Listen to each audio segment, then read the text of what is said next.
Now guys, it's time for the most successful home console of all time, the PS2.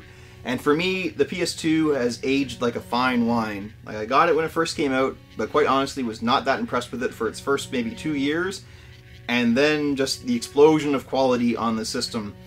For me, like, I really love JRPGs, and this system is a haven for Japanese games. In fact, I believe this is like the last system that was totally dominated by Japanese content.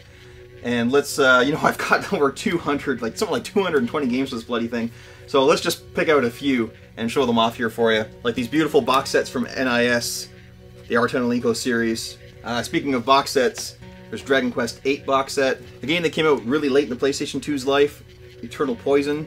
Atlus heavily supported the system, and I love Atlus. Now, there were tons of Final Fantasy games, including the beautiful Final Fantasy XII Special Edition here. And speaking of special editions, let's talk about a company that started special editions, or at least in North America. Our friends at Working Designs, who unfortunately are no longer with us, but check this Growlancer Generations box set out. Listen, these guys were doing stuff like this when other companies didn't give a crap about special editions. It's a shame these guys aren't with us anymore, but you know what? I think their heart kind of lives with Atlus and NIS right now. One of my favorite PS2 games of all time, a game that maybe a lot of you don't even know exists, Haunting Ground.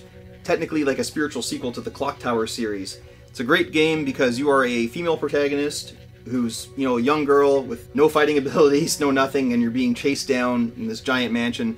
So there's no regenerating health, no firing bullets at everything that moves. You have to use your wits, and it is terribly scary. Like, just, it's like Resident Evil. Play this with the lights off and speakers up loud and by yourself. This will scare the crap out of you. It's very similar to if you played a game called Rule of Rose. Very similar idea. Alright, so I've also got, you know, the Kingdom Hearts, the King of Fighters games, Magnum Carta, all the Onimushas, the Resident Evil. Plenty of Resident Evils on the PS2, including this nice little Platinum Edition here in the case. Still haven't opened it yet because I played the regular edition. The Sakura War Special Edition. I want to say this is like one of those NIS only, you know, you have to get it from the website editions. Speaking of Atlus and Shin Megami Tensei, you want Shin Megami Tensei games? Well, let me tell you, where do we even start on the PS2 here? Plenty of Shin Megami Tensei games. There's tons, and tons, and tons, and tons. Keep on going, more Shin Megami Tensei. Tons of them. Shining Tears, Sega. As a Bleeding Heart fan, please, I know there's been at least, I want to say 3 Shining games released after this game that never came out here in North America. Please, for me, please just release them. More Japanese RPG love. Suikoden, including Suikoden 3, probably one of the, maybe like the second best game in the entire series. More Japanese love. Wild Arms. There's a nice, beautiful Wild Arms box set from Xseed, another company similar to Atlus and NIS. Xenosagas. And Import Love. There's Melty Blood, a really wicked fighting game, similar to, if you guys have played Arcana Heart on the PS2 as well. There's tons of import games. Resident Evil games we never got here in North America.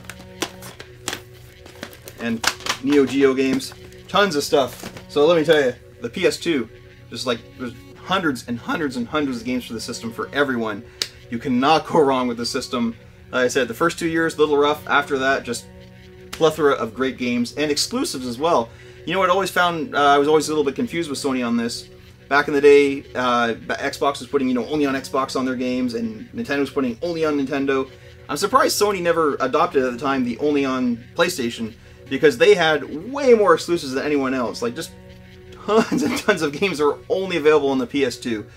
But there you go, guys. If you love Japanese games especially, cannot go wrong with the PS2.